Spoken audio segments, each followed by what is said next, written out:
हाँ जी, आज हम बात करेंगे पेपर कैसे लिखना है, किसका, मैथ का।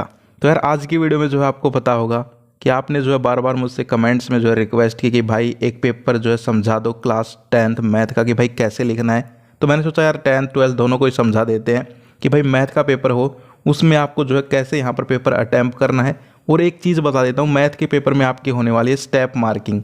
स्टेप मार्किंग क्या है? स्टेप मार्किंग जो है मैं आपको आगे भी समझाऊंगा, लेकिन पहले समझ लीजिए मैथ के पेपर में जैसे ये है कि आपको एक क्वेश्चन दे दिया, ठीक है, उसमें जो है फॉर्मूला लगा के आपको आंसर निकालना है, वैल्यू निकालनी है, ठीक है, लास्ट में। तो आपने जैसे लिखा गिवन दैट, फिर फॉर्मूला आपको याद है, फॉर्मूला आपने लिख दिया, वैल्यूज़ फॉर्मूले में रख दी, ठीक है। ऐसे करते करते आपने जो जैसे मान लीजिए 2 पेज का क्वेश्चन है तो एक पेज में ये सारी चीज़ें कर दी, अगले पेज पे चले आपने अब जो है कैलकुलेशंस में गड़बड़ी कर दी और आंसर आपका बिल्कुल गलत आ गया, पेपर में आप करके आ गए। तो आप घर पे आके क्या देखोगे कि भाई ये क्वेश्चन तो गलत हो गया, आंसर तो ये नहीं निकला, लेकिन आपने ऊपर तो सही चीज़ें की थी, फॉर्मूला सही रखा था, वैल्यूज़ उसमें सही रखी थी जो गिवन थी, बस आपसे गलती कहाँ हुई? कैलकुलेशन में, ठीक है। और वो किसी से भी हो जाती हैं। तो यहाँ पर स्टेप मार्किंग आपकी हेल्प कैसे करेगी? आपके लिए वरदान है स्टेप मार्किंग कि भाई आपका जो है पूरा क्वेश्चन गलत नहीं होगा, ठीक है। आपको जो ऊपर ऊपर की चीज़ें हैं उनके नंबर मिल जाएंगे, ठीक है। वो मैं आपको आगे अच्छे से समझाऊंगा। आज की वीडियो आप पूरी देखना, बेनिफिशियल होगा आपके लिए, ठीक है। तो चलिए वीडियो को स्टार्ट कर देते हैं, फिर आपको अच्छे से समझ में आएगा। मैं यहाँ पर जो है एक एग्ज़ाम की यहाँ पर शीट लेके आया हूँ, आंसर शीट, ठीक है, जो कि यहाँ पर चेक भी है। तो उसमें आपको अच्छे से समझा देंगे कि भाई कैसे आपको लिखना होता है और उसमें क्या क्या गलतियाँ हैं जो आपको नहीं करनी है, ठीक है। तो ध्यान से स्क्रीन पे आपका ध्यान होना चाहिए, नज़रें आपकी स्क्रीन पे होनी चाहिए। सो फ्रेंड्स, यहाँ पर आप लोग देख सकते हो, ये है यहाँ पर आंसर शीट, ठीक है, मैथमेटिक्स की। अब चाहे आप 10th में हो चाहे 12th में, आपको जो रूल्स हैं वो समझने हैं, ठीक है। क्वेश्चंस के ऊपर ध्यान नहीं देना है कि यहाँ पर 10th का क्वेश्चन है, मैं 12th का स्टूडेंट हूँ, मैं क्यों समझूँ, ऐसा कुछ नहीं है, ठीक है। रूल्स जो बताऊँ और जो यहाँ पर प्रेजेंटेशन स्किल्स हैं, ठीक है, कैसे अटैम्प्ट करना है, क्या गलती नहीं करनी है मैथ के पेपर में। मैथ के पेपर में स्टेप मार्किंग होती है, वो आपको अभी समझ में आएगा, ठीक है।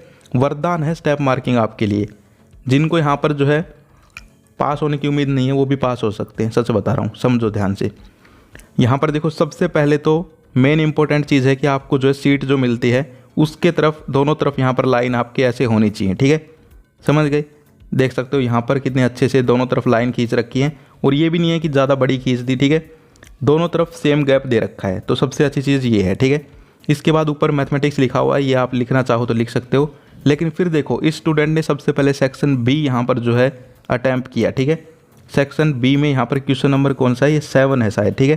क्वेश्चन नंबर 7 लिखा है इसने। फिर नीचे देखो इसने क्या लिखा है, मैथ में जो है आप आंसर नहीं लिखोगे, इसने आंसर नहीं लिखा, इसने लिखा है SOL यानी कि सॉल्यूशन, ठीक है। और फिर यहाँ पर जो है सॉल्यूशन किया है। अब यहाँ पर देखिए ये क्वेश्चन होगा, आई थिंक LCM HCF निकालना होगा, फिर जो है वेरिफिकेशन करनी होगी कि LCM into HCF is equal to product of 2 numbers, ठीक है।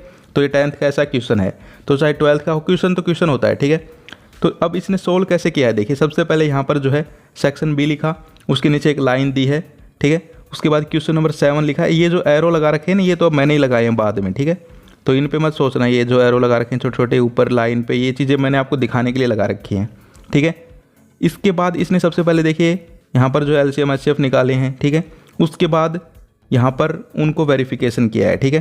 तो अगर मान लीजिए किसी को यहाँ पर वेरिफिकेशन करना नहीं आता तो स्टेप मार्किंग में क्या होगा, अगर उसने ये चीज़ें भी कर दी होंगी ना, ये दोनों निकाल के दिखा दिए होंगे, तो भी अगर ये 2 नंबर का क्वेश्चन है तो उसको 1 नंबर मिल जाएगा, ठीक है। क्योंकि उसने स्टेप मार्किंग, समझो स्टेप मतलब एक एक स्टेप, जैसे आपकी सीढ़ियाँ होती है, ठीक है। तो जैसे आपके घर में है, ऊपर छत पे जाने के लिए 12 सीढ़ी, किसी के होंगी 15, किसी के 17, ठीक है। तो हर एक सीढ़ी का 1 नंबर, ठीक है। ऐसा नहीं है कि भाई जो यहाँ पर सबसे नीचे से ऊपर पहुँचेगा उसको ही नंबर मिलेंगे, ऐसा नहीं है। जिसने जितने स्टेप किए उस हिसाब से मार्किंग करना, इसे बोलते हैं स्टेप मार्किंग, ठीक है। तो यहाँ पर सबसे पहले अगर इसने जो है गिवन जो यहाँ पर वैल्यूज़ थी उनका LCM HCF निकाल दिया, तो इसके भी नंबर मिलेंगे, चाहे 1 मिलो चाहे आधा मिलो, ठीक है। ये नहीं है कि लास्ट में जब तक ये पूरा क्वेश्चन सोल्व नहीं कर देगा तब तक अगर इसका क्वेश्चन गलत है तो गलत, ऐसा नहीं है, ठीक है। तो ये बहुत अच्छी चीज़ है। अब एक चीज़ के ऊपर ध्यान देना, इसने यहाँ पर देखिए पूरे मार्क वगैरह भी लगा रखे हैं, देयरफॉर, ठीक है। यानी कि पहले क्या निकाला है, LCM HCF निकाला, फिर ठीक है देयरफॉर किया यहाँ पर, ठीक है। उसके बाद नीचे देखो स्टार लगा के वेरिफिकेशन किया है, मैंने एरो लगा रखे हैं जो चीज़ ध्यान देने की, ठीक है। तो यही होती है मैथ में जो है प्रेजेंटेशन स्किल्स, ठीक है, प्लस स्टेप मार्किंग और आपके बहुत अच्छे नंबर, ठीक है। उसके बाद देखो यहाँ पर गलती कर दी इसने, द प्रोडक्ट ऑफ, देखिए मैंने एरो भी लगा दिया है, तो ऑफ में जो है इसके ओ में बनाने में गलती हो गई होगी, तो इसने थोड़ा ब्लैक ब्लैक कर दिया। ऐसा आपको नहीं करना है, ठीक है। कोई गलती हो जाए तो ये यहाँ पर आपको टॉपर ने भी बताया था, टॉपर, ठीक है, टॉपर की भी हमारी वीडियो आई थी, तन्नू भारद्वाज जी, ठीक है, जो कि टॉपर रही थी, डिस्ट्रिक्ट टॉपर, उन्होंने भी आपको ये बताया था कि आपको कोई भी मिस्टेक हो जाए तो उसमें गलती नहीं करनी है, ठीक है। तो ऐसे ही है, यहाँ पर आप सीट देख सकते हो कैसे सोल्व करना है क्वेश्चन, ठीक है। अब देखो स्टेप मार्किंग का एक और देखो, हर एक चीज़ के देखिए यहाँ पर टिक लगे हुए हैं ना ये, ठीक है, और फिर 2 नंबर मिले हुए हैं। तो आपको जो है ऐसे ही करना है, समझ गए। इसके बाद हम आगे चलते हैं सेकंड शीट पे। अब सेकंड शीट देखिए, इसके बाद इसका मन किया होगा कि भाई मुझे जो है अब सेक्शन ए करना है, ठीक है। तो यहाँ पर आप देख सकते हो इसने सेक्शन ए यहाँ पर ऊपर लिखा है, आपको भी ऐसे ही करना है। जिस सेक्शन का क्वेश्चन कर रहे हो वो सेक्शन ऊपर लिखना है, फिर चलना है। क्वेश्चन नंबर 4 अब इसने सोल्व किया तो इसने लिखा सॉल्यूशन, आंसर नहीं लिखा। ये हिंदी इंग्लिश नहीं है कि आप क्वेश्चन फिर नीचे आंसर लिखोगे, ऐसा नहीं है। इधर देखिए सॉल्यूशन लिखा हुआ है। कुछ एक स्टॉपर्स ये भी बताते हैं कि आप लोग इस लाइन के इधर लिखिए, ठीक है, तो आप वो भी कर सकते हो, मैंने बताया था। इस तरफ भी लिखते हैं कुछ लोग, ठीक है, समझ गए। जैसे कि आपको स्क्रीन दिखाता हूँ, स्क्रीनशॉट, ये देखिए इसने इस तरफ लिख रखे हैं लाइन के, तो ये भी सही है, और ये यहाँ पर देख रहे हो ये भी सही है, ठीक है। अब यहाँ पर एपी का क्वेश्चन था, तो देखिए हर एक स्टेप को चेक किया गया है, और लास्ट में इसने जो है आंसर को A7 टर्म निकलवाई होगी, उसको जो है बॉक्स में कर दिया, इसको 2 नंबर मिल गए। लेकिन गलती यहाँ पर क्या है, यूज पेंसिल, ठीक है, इसको जो है ये यहाँ पर इसने पेन से ही कर दिया है। ये बॉक्स आंसर के ऊपर बॉक्स बनाया है, वो बहुत अच्छी बात है, ठीक है। आपको भी जब आपका लास्ट में आंसर निकल आए तब बॉक्स बना देना है, ताकि यहाँ पर जो है अच्छे से शो हो, ठीक है। लेकिन पेंसिल से बनाना है, पेन से नहीं बनाना है, ठीक है। और सारी चीज़ें लिखनी है। देखिए गिवन क्या है पहले वो लिखा ऊपर, फिर वी नो दैट, यहाँ पर फॉर्मूला लिखा, यानी कि स्टेप वाइज चलोगे, अच्छे से प्रेजेंट करना है पेपर को, ठीक है, मैथ के पेपर को। तो देखिए पूरे नंबर मिले हुए 2 नंबर, ठीक है। अब कोई स्टूडेंट है, स्टेप मार्किंग फॉलो होगी, तो उसने फॉर्मूला भी लिख दिया ना, वी नो दैट तक, यहाँ तक भी क्वेश्चन किया सोल्व, और नीचे उससे कैलकुलेशन नहीं हुई, तो भी 2 में से 1 नंबर उसको मिलेगा। यही फ़ायदा है स्टेप मार्किंग का। और एक चीज़ और ध्यान रखनी है स्टेप मार्किंग में, वो ये है कि यहाँ पर देखिए आपको जो है हर एक स्टेप को थोड़ा हाईलाइट कर देना अच्छे से। जैसे कि यहाँ पर आपने सबसे पहले गिवन लिखा, ठीक है, यहाँ पर इसने नहीं किया, लेकिन मैं आपको बता देता हूँ। जैसे सबसे पहले आपको वैल्यूज़ दे रखी है कि भाई ए की वैल्यू ये है, फॉर एग्जांपल बता रहा हूँ, कोई भी क्वेश्चन मान लीजिए, ठीक है, 10th 12th दोनों क्लास, बी की वैल्यू ये है, आपको निकालनी है सी की वैल्यू a + b/2, ठीक है। तो पहले लिखेंगे we have given that a = 2, b = 4, ठीक है। फिर we have to find out C का फॉर्मूला लिखा, फिर उसको थोड़ा हाईलाइट कर दिया, ठीक है। हाईलाइट का मतलब थोड़ा सा डार्क कर दिया पेन को, ताकि एग्जामिनर पे ये इफेक्ट पड़े कि भाई पढ़ने वाला स्टूडेंट है, चाहे तुम पढ़ने वाले हो ही ना, ठीक है, लेकिन फिर भी उसको ये लगे कि हाँ पढ़ने वाला है, तो वो क्या करेगा, उसका पेन जो है तुम्हें नंबर देगा अच्छे अच्छे, ठीक है। अब देखो नंबर कब मिलते हैं, ध्यान से सुनना। एक तो तुम पढ़ने वाले हो, ठीक है, सारा सही लिख रखा है, तब तो ऑब्वियसली मिलेंगे नंबर, ठीक है। दूसरी बात होती है टीचर को तुम्हारी सीट मिले और टीचर का चेहरा खिल जाए, दिल खुश हो जाए, ठीक है। खुशी में तुम खुद सोचो, जब तुम खुश होते हो, तुम किसी को डांटते हो, नहीं डांटते, कोई भी कुछ भी बोल दे, ठीक है, खुश रहते हो, ठीक है। तो ऐसा ही है, टीचर जब खुश हो जाएगा तुम्हारी सीट देखते हुए, तो वो भी अच्छे रिजल्ट देगा, समझ पा रहे हो। हाँ, ये भी नहीं कह रहा मैं तुम गाने लिख के आओ और टीचर खुश हो जाए तो भी अच्छे, नहीं, लिखना तो वही चीज़ें हैं, लेकिन उसको समझ में आ जाए, वो कन्फ्यूज़ नहीं होना चाहिए, ठीक है। मैंने एक बार तुम्हें समझाया भी था। तुम्हारे सामने 2 चीज़ें हैं, ये देखो 2 हैं स्क्रीन पे, ठीक है। अब तुम खुद देखो, एक तो इधर वाला, अब तुम्हारा दिमाग ख़राब हो जाएगा चेक करते हुए क्या लिख रखा है, कुछ समझ में नहीं आ रहा, और दूसरी तरफ ये, तुम्हारा दिल खुश हो जाएगा, वाह कितना सुंदर है, ठीक है। तो जहाँ पर खुशी होगी वहाँ पर ऑटोमेटिकली अच्छे पॉजिटिव रिजल्ट आएगा। तो इसीलिए कह रहा हूँ अच्छा लिखना है, ठीक है, हर एक स्टेप जो है अच्छे से लिखना है, लेकिन टाइमिंग का ध्यान रखना है, ये सबसे मेन इंपॉर्टेंट। कभी तुम एक ही क्वेश्चन को सजाने में लगे हो, टाइम गुजर जाए, ऐसा भी नहीं करना है, ठीक है। सारी बातें बताऊंगा, टेंशन नहीं लेनी है। इसके बाद जो सबसे इंपॉर्टेंट टॉपर्स लाइन इसने खींच रखी है, देखो ये खींच रखी, मैंने एरो से दिखा भी दिया है, लाइन खींचनी है क्वेश्चन के बाद। अब उस पेज पे तो पूरे पे आ गया था वो क्वेश्चन, लेकिन इस पेज पे आधे में आया तो इसने लाइन खींच दी, फिर क्वेश्चन नंबर 5, फिर उसका सॉल्यूशन, ठीक है। अब क्वेश्चन नंबर 5 इसने जो है वैसा लिया है, अंडर रूट वाला प्रूव करना रहता है ना, under root two is rational वगैरह वो वाले। इसमें देखो इसने यहाँ पर देखिए सबसे पहले लेट अस अज्यूम, पूरी यहाँ पर जो है लैंग्वेज लिखी है, ठीक है। ऐसा नहीं है कि जल्दी जल्दी बस लिख दिया 5 + 2 ले भाई प्रूव कर दिया, नहीं, सारी चीज़ें लिखनी है अच्छे से, ठीक है। फिर इसने यहाँ पर देखिए स्टेप कर रखे हैं, लेकिन एक चीज़ यहाँ पर ध्यान देने वाली ये है, ये देखो यहाँ पर इसने गलती की थोड़ी सी, ठीक है, तो यहाँ पर एक ब्लैक ब्लैक सा हो गया, ऐसे आपको नहीं करना है, ठीक है।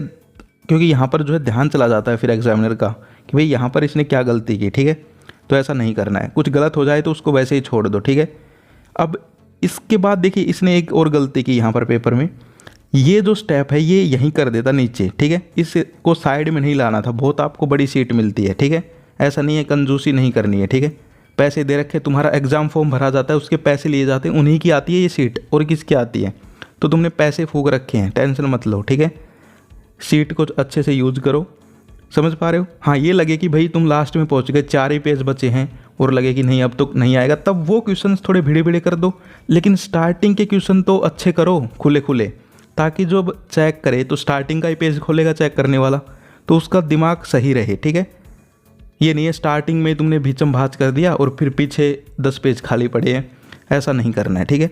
तो यहाँ ये स्टेप इसने इधर लिखा, ये थोड़ी इसकी गलती है, इसको यहाँ कर देता। अब देखो मैं ये नहीं कह रहा कि इसको नंबर नहीं मिलेंगे, देखो मैं आपको दिखाता हूँ, इसको नंबर पूरे मिले होंगे, देख लो यहाँ पर देख सकते हो 4 नंबर इधर दे रखे हैं, ठीक है। तो नंबर पूरे मिलेंगे, लेकिन प्रेजेंटेशन की एक अलग ही बात हो जाती है, ठीक है। फिर देखिए लास्ट में इसने फिर से जो है बॉक्स में लिख दिया है कि भाई इट इज़ इरेशनल प्रूफ, ठीक है। तो ऐसे ही आपको करना है कि हर चीज़ जो है अच्छे से शो करनी है, देख लो ध्यान से। और इधर जो है इसको 4 नंबर मिल गए हर एक स्टेप की, ठीक है। इसके बाद फिर इसने लाइन खींची है, देखिए यहाँ पर। इसके बाद जो है यहाँ पर सेक्शन डी आ जाता है, ठीक है। इसने सेक्शन डी स्टार्ट कर दिया है, ठीक है। इसके बाद क्वेश्चन नंबर 16 पे चला गया डायरेक्ट, वहाँ पर भी सॉल्यूशन ही लिखा है, here it is given that, देख लीजिए मैंने एरो भी लगा रखा है। तो इसने जो है यहाँ पर गिवन दैट सारी चीज़ें लिखी हैं। फिर इस क्वेश्चन के 2 पार्ट होंगे जहाँ तक मुझे लग रहा है, देखिए यहाँ पर A1 भी है और नीचे 2 है, ठीक है। तो पहले 1 लिखा है, फिर उसको सोल्व किया है, ठीक है, उसको बॉक्स में दिया है उसके आंसर को, और यहाँ पर लिखा हुआ है यूज़ पेंसिल, ये पेंसिल से करना है, ठीक है। इसने पेन से कर रखा है। इसके बाद सेकंड पार्ट लिखा है, उसको भी यहाँ पर जो है सोल्व किया है, ठीक है। आप लोग यहाँ पर देख सकते हो, इसको फिर से नंबर पूरे मिले हैं, ठीक है। अब यहाँ पर फिर से लाइन दी गई है, अब आता है कंपलसरी क्वेश्चन इसने सोल्व किया है, ठीक है। यानी कि क्वेश्चन नंबर 1, यानी कि आपके जो MCQ आएंगे उनकी बात हो रही है, ठीक है। तो वो आप स्टार्टिंग में भी कर सकते हो, यहाँ पर जो है लास्ट में सोल्व किया गया है। तो इसने जो है यहाँ पर देखिए क्वेश्चन नंबर 1 डाला कंपलसरी। अब उसके पार्ट होते हैं बहुत सारे, ठीक है, लगभग 15-16 क्वेश्चन आएंगे छोटे MCQ टाइप। तो क्वेश्चन नंबर 1 सबसे बड़ा जो क्वेश्चन है वो ऊपर डाला, फिर 1 डाल के रोमन में 2, 3, 4, और यहाँ पर देखिए 1 यहाँ पर आंसर क्यों लिखा, अब तुम कहोगे यहाँ आंसर क्यों लिखा, ठीक है। तो देखिए ऊपर जो क्वेश्चन कर रहे थे वो सॉल्यूशन कर रहे थे तुम लोग, लेकिन यहाँ तुम सॉल्यूशन नहीं करके दिखाते, यहाँ तुम आंसर देते हो, ठीक है। तो आंसर लिख सकते हो यहाँ पर, लेकिन जब क्वेश्चन सोल्व करने के हो, बड़े क्वेश्चन हो, तो वहाँ पर आंसर लिखना, वहाँ पर लिखना है सॉल्यूशन, समझ गए। तो कहने का मतलब क्या है, आपको जो है ऐसे करना है, ठीक है। अब देखिए यहाँ पर एक इसका एक क्वेश्चन गलत हो गया, ठीक है, थर्ड वाला, तो यहाँ पर इसके 5 में से 4 ही आए हैं, ठीक है। तो कहने का मतलब क्या है, और एक चीज़ और ध्यान दो, लास्ट में देखो यहाँ पर मार्क भी किया गया है रेड पेन से। ये टीचर की समझ में नहीं आया कि ये D बनाया है या C बनाया है, ठीक है, आप खुद देख सकते हो। तो आपको ऐसा नहीं करना है, कुछ लोग समझदार होते हैं, ऐसे कर देता हूँ टीचर को यही ना पता चले कौन सा ऑप्शन है। तो अगर अच्छा टीचर आया तो अच्छी बात है, अगर ऐसा वैसा आ गया सन की तो क्वेश्चन गलत ही कर देगा, ठीक है। तो साफ साफ लिखना है। इसके अलावा एक चीज़ और है, पहले ऑप्शन लिखा, ठीक है, B आंसर होगा जैसे पहले का, पहले B को ब्रैकेट में लिया, फिर जो चीज़ है, ठीक है, जैसे कि क्वेश्चन था 3+3, ठीक है। तो ऑप्शन A था 2, B था 6 और C था 9 और D था नन ऑफ दिस। तो इसने लिखा है B और फिर 6, ठीक है, यानी कि जो उस क्वेश्चन का आंसर है वो भी लिखा है और ऑप्शन भी कौन सा है वो भी लिखा है, ठीक है। तो ऐसे आपको जो है ये करनी है सोल्व, और यहाँ पर देख सकते हो अच्छे इसको नंबर मिले हुए हैं। तो ये आप लोग यहाँ पर आंसर शीट देख सकते हो, ठीक है। ऐसे जो है आपको यहाँ पर सोल्व करना है, और ऐसा भी नहीं है कि भाई ये कोई यहाँ पर जो है बोर्ड का रूल रेगुलेशंस के अकॉर्डिंग ही है 100%, इसमें भी गलतियाँ हैं, लेकिन वो मैंने आपको बता दी हैं, ठीक है, कि ये गलतियाँ आपको नहीं करनी है। कौन कौन सी, एक तो ये कटिंग वगैरह नहीं करनी है, एक जो है आपको इधर ही नहीं चलना है, सेकंड स्टेप नीचे की तरफ चलना है, यानी कि हमें जो है खुल्लम खुल्ला करना है, ज़्यादा भीचम भीच नहीं करनी है, ठीक है। इसके अलावा जो है क्वेश्चन आपके मन में जो आए वो सोल्व करने हैं, ठीक है। पहला करना है तो पहला, दूसरा तो दूसरा, लेकिन ऊपर लिख देना है, जैसे आपने फर्स्ट क्वेश्चन किया, अब उसके बाद जो है आगे यहाँ पर आपको सेकंड नहीं आता, थर्ड नहीं आता, फोर्थ नहीं आता, सेक्शन B का क्वेश्चन आता है, तो लिख दो ऊपर सेक्शन B, ठीक है। अब फिर से जो उसके सेक्शन A के 3 बच गए वो लास्ट में करने हैं, तो ऊपर लिख दो सेक्शन A के क्वेश्चन है, ठीक है। यानी कि टीचर को जो है प्रॉब्लम नहीं होनी चाहिए, कहने का मतलब ये होता है, और कुछ नहीं होता, ठीक है। अगर उसको दिक्कत हुई, अब कोई भी चीज़ ले लो, तुम कोई काम कर रहे हो उसमें तुम्हें दिक्कत आई, ठीक है, तो वो काम कैसा होगा, और एक तुम कोई काम कर रहे हो वो खुशी खुशी हो गया, ठीक है, तो वो काम कैसा होगा, खुद समझ रहे हो ना, अच्छा होगा। तो ऐसा ही है, टीचर को जो है प्रॉब्लम नहीं आनी चाहिए आपकी आंसर शीट चेक करते हुए, यही होती है प्रेजेंटेशन स्किल्स, ठीक है। और स्टेप मार्किंग का मैंने आपको बता ही दिया, जितना क्वेश्चन आए उतना करो। अगर तुम्हें वैल्यू रखनी तक आती है तो वैल्यू ही रख दो फॉर्मूले में, सॉल्यूशन नहीं आता आगे सोल्व करना, ठीक है, मैथ की कैलकुलेशन नहीं आती, कोई दिक्कत नहीं, कम से कम फॉर्मूले में वैल्यू तो रख दो, वहाँ भी नंबर मिल जाएंगे, ठीक है। जैसे 4 नंबर का है तो 2 मिल जाएँ, ठीक है, 1.5 मिल जाए, और ऐसे ऐसे करके पास हो जाओगे इजीली, ठीक है। और जिनको अच्छे नंबर लेके आने हैं उनको प्रेजेंटेशन स्किल्स बता ही दी हैं, और क्वेश्चन अच्छे से सोल्व करने हैं, टाइम का भी ध्यान रखना है, ठीक है। तो ये थी आज की वीडियो, आई होप आपको वीडियो अच्छी लगी होगी। इसके अलावा आपका कोई सजेशन हो या फिर हमारे साथ 3-4 टॉपर जुड़े हुए हैं, ठीक है, मैंने आपको इंटरव्यू भी सुनाए थे, तनु भारद्वाज जी और भी हैं जो कि ऑन कैमरा नहीं आते लेकिन जुड़े हुए हैं, तो वो भी आपको सजेस्ट कर देंगे कमेंट सेक्शन में, ठीक है। तो ये थी आज की वीडियो, फिर मिलते हैं नेक्स्ट वीडियो में, टिल देन बाय बाय, जय हिंद, जय भारत।